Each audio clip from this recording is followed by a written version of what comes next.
குலசேகர பெருமாள் என்ன பண்ணார், திருக்கண்ணபுரம் சௌரிராஜ பெருமாளை ராமனாக கண்டு தாலாட்டு பாடினார். இப்போ கௌசல்யா தாலாட்டு பாடும்போது ராமனையே ரங்கநாதனாக கண்டாளாம்.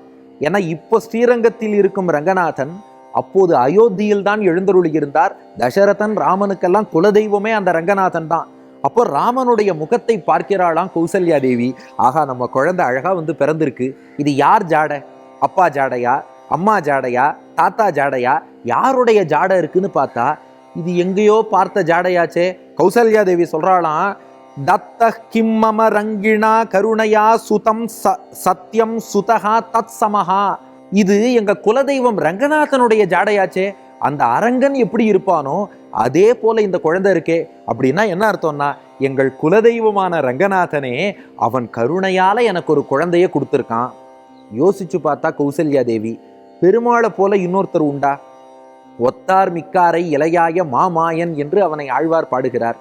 அப்போ அவனுக்கு நிகரானவரும் இலர், அவனை விஞ்சியவரும் இலர்.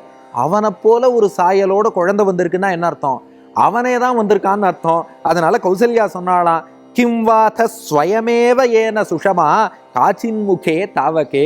இல்ல, அந்த ரங்கநாதனே குழந்தையாக வந்து எனக்கு மகனாக வந்து தோன்றிவிட்டான் என்று சொல்லி பரவசப்பட்டாளாம் கௌசல்யா தேவி. அருகில் இருந்த மற்ற தோழிகள்லாம் கேட்டாலாம், என்னம்மா குழந்தை ரொம்ப நாள் கழிச்சு பிறந்திருக்கு, எல்லாம் சரி, அதுக்காக ரங்கநாதனே குழந்தையா வந்திருக்காங்கிறியே, கொஞ்சம் அதிகமா இல்லையா? காக்கைக்கும் தன் குஞ்சு பொன் குஞ்சு தான், அதுக்காக பெருமாளே என் மகனா வந்திருக்காருன்னு சொன்னா எப்படின்னாலாம். கௌசல்யா சொன்னாலாம், நான் சாதாரணமா சொல்லல, குழந்தையோட கண்ணை பாருங்கோன்னாலாம். கண்ணுல என்ன இருக்கு?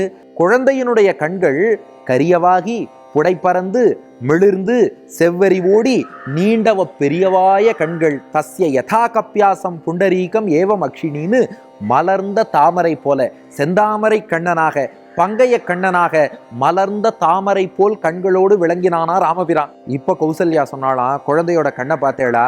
தாமரை கண் என்பது நாராயணன் ஒருவனுக்கே உரித்தான பிரத்யேகமான அடையாளம். இப்போ சில அடையாளங்கள்லாம் சொல்லுவா, இது இருந்தா அவர் நாராயணன்னு. திருமார்பிலே ஸ்ரீவத்சம் என்ற மரு, அதிலே மகாலட்சுமி அமர்ந்திருப்பாள், அது இருந்துருத்துனா அவர் பெருமாள். சங்கு சக்கரங்களை ஏந்தி இருந்தால் அவர் ஸ்ரீமன் நாராயணன். அதுபோல யாருக்கு தாமரையை ஒத்த அழகான கரியவாகி புடைப்பறந்து மிளிர்ந்து செவ்வரி ஓடி, தாமரை இதழினுடைய நுனி பகுதியில பார்த்தா ஒரு சிவப்பு டிஞ்சு இருக்கும், அதுபோல செவ்வரி ஓடிய திருக்கண்கள், அந்த தாமரை போல் விசாலமான அகன்ற அழகிய திருக்கண்கள், அது இருந்துருத்துனா அவன் நாராயணன் அர்த்தம். அப்ப இந்த குழந்தையினுடைய திருக்கண்களை பாருங்கள், அப்படியே அந்த தாமரை கண் உரிச்சு வச்சிருக்கு ரங்கநாதனை. இதை வைத்துத்தான் நான் சொல்கிறேன்னா